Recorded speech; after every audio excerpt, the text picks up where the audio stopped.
За хамтдаа баярлалаа эрхэм үзэгчдээ. Хөтөлбөр энэ удаад Америкийн нэгдсэн улсын Business Insider хэмээх эдийн засаг бизнес технологийн мэргэжсэн цахим хуудасаас төвөрлсөн мэдээллээр энэ удаад онцолж байна.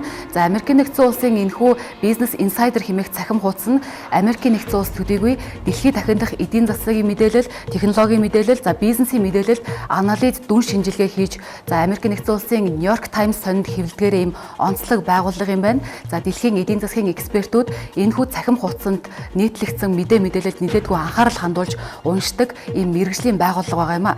За тэгвэл Business Insider хэмээх энэхүү цахим хуудасаас энэ 7 хоногт дэлхийн хэмжээнд дэлхийн улс орнуудад өрийн хямрал хэрхэн нүүрлж байгаа талаарх мэдээллийг онцлон хүргэсэн байна. За түүнчлэн дэлхийн хэмжээнд байгаа улс орнуудад өрийн хямрал яг одоо үүдийг нь тогшиж байгаа улс орнуудыг нэрлсэн байгаа юм а.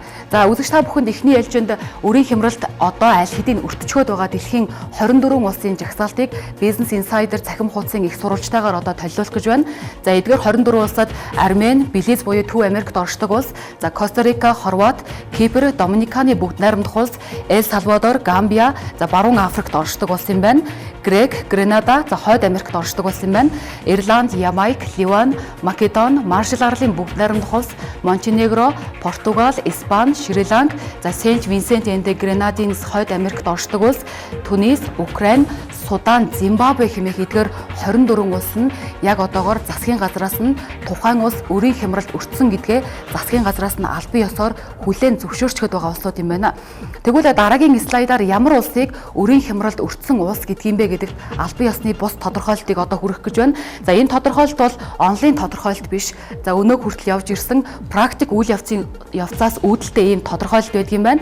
За альва улсын өр нь дотоодын нийт бүтээгдэхүүний 80% тэнцэх үед тухайн улсыг өрийн хямралд өртсөн гэж хөрөнгө оруулагчид үздэг юм байна.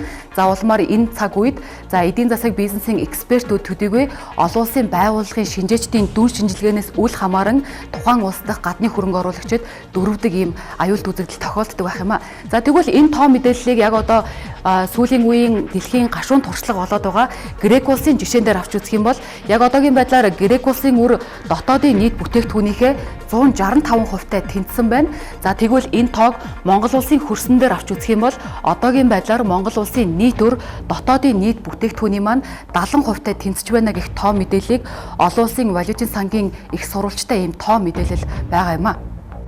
За тэгвэл Business Insider цахим хуудсын судалгаараа үзэх таны анхаарлыг эргэн хандуулъя.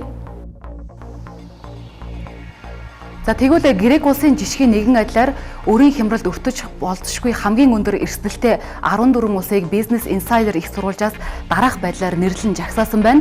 За үүнд Бутан, Кабо Верде, Доминикан, Этиоп, Ган, Лаос, Мавритани улс, Монгол улс, Мозамбик, Самоа, Сао Томе энд Принцип, Сенегал, Танзани, Уганда гэх эдгээр 14 улсыг өрийн хямралд өртөхөд хамгийн ойрхон байна хэмээн Business Insider-аас нэрлсэн байгаа юм а. За тэгвэл энэ жагсаалтад Монгол улс багтсан байгаа.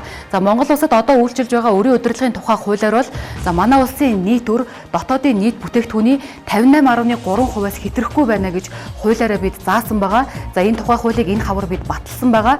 За тийм бол олон улсын валютын сангаас өгч байгаа мэдээллээр манай улсын нийт өр одоогийн байдлаар дотоодын нийт бүтээгдэхүүний 70% тэнцэж байгаа ийм мэдээлэл байгаа юм а.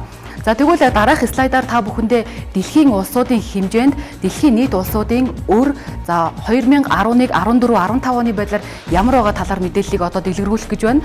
За 2011 онд дэлхийн улсууд дахь засгийн газар болоод Дэлхийн банк зэрэг хувийн сектороос авсан өр нь нийлээд 11.3 их найд Америк долларт багтаж байсан байна.